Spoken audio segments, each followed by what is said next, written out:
ஆண்டவராகிய இயேசு கிறிஸ்துவின் தூய நாமத்திற்கு மகிமை உண்டாவதாக. மத்தேயு எழுதிய சுவிசேஷம் 7ஆம் அதிகாரத்தில் உள்ள வசனங்களுக்கான விளக்க உரையை பல்வேறு தலைப்புகளில் நாம் இப்போது காண்போம். தீர்ப்பு அளித்தல். பிறர் குற்றவாளிகள் என தீர்ப்பு அளிக்காதீர்கள், அப்போதுதான் நீங்களும் தீர்ப்புக்கு உள்ளாக மாட்டீர்கள். நீங்கள் அளிக்கும் தீர்ப்பையே நீங்களும் பெறுவீர்கள்.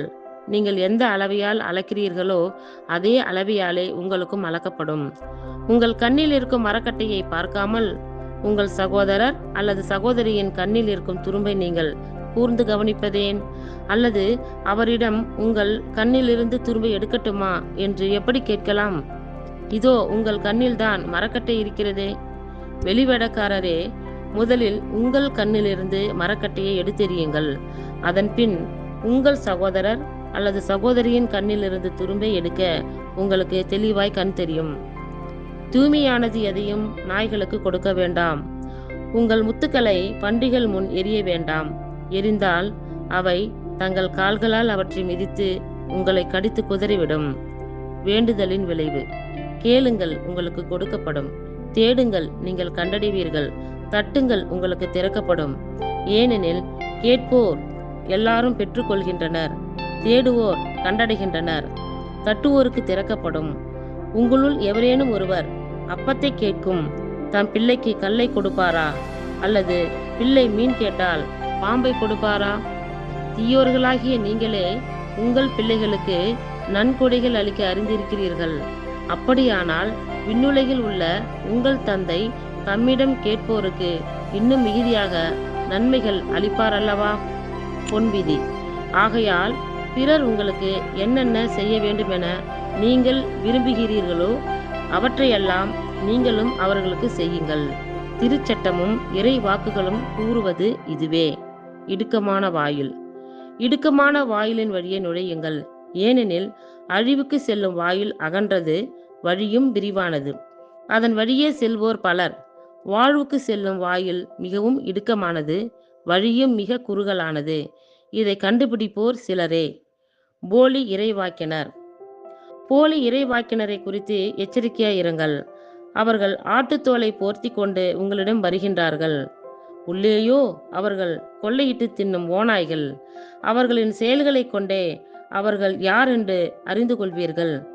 முட்செடிகளில் திராட்சை பழங்களையோ முட்பூண்டுகளில் அத்தி பழங்களையோ பறிக்க முடியுமா?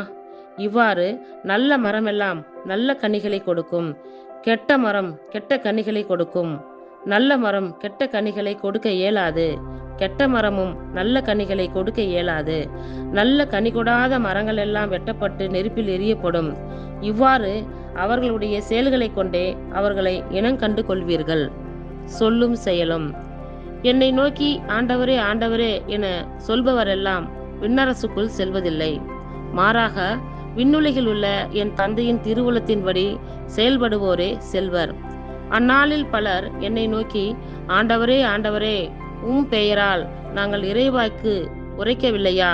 உம் பெயரால் பேய்களை ஓட்டவில்லையா? உம் பெயரால் வல்ல செயல்கள் பல செய்யவில்லையா என்பர். அதற்கு நான் அவர்களிடம், உங்களை எனக்கு தெரியவே தெரியாது.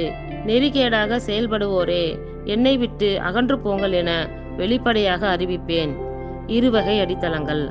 ஆகவே நான் சொல்லும் இவ்வார்த்தைகளை கேட்டு இவற்றின்படி செயல்படுகிற எவரும் பாறை மீது தம் வீட்டை கட்டிய அறிவாளிக்கு ஒப்பாவார்.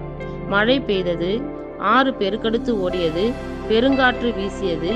அவை அவ்வீட்டின் மேல் மோதியும் அது விழவில்லை, ஏனெனில் பாறையின் மீது அதன் அடித்தளம் இடப்பட்டிருந்தது. நான் சொல்லும் இவ்வார்த்தைகளை கேட்டு இவற்றின்படி செயல்படாத எவரும் மணல் மீது தம் வீட்டை கட்டிய அறிவிலிக்கு ஒப்பாவார். மழை பெய்தது, ஆறு பெருக்கெடுத்து ஓடியது, பெருங்காற்று வீசியது. அவை அவ்வீட்டை தாக்க அது விழுந்தது. இவ்வாறு பேரழிவு நேர்ந்தது. இயேசு இவ்வாறு உரையாற்றி முடித்தபோது அவரது போதனையை கேட்ட மக்கள் கூட்டத்தினர் வியப்பில் ஆழ்ந்தனர். ஏனெனில் அவர்களுடைய மறைநூல் அறிஞரை போலன்றி அதிகாரத்தோடு அவர்களுக்கு அவர் கற்பித்தார். கர்த்தர் தாமே நம் எல்லோரையும் ஆசீர்வதிப்பாராக. ஆமேன்.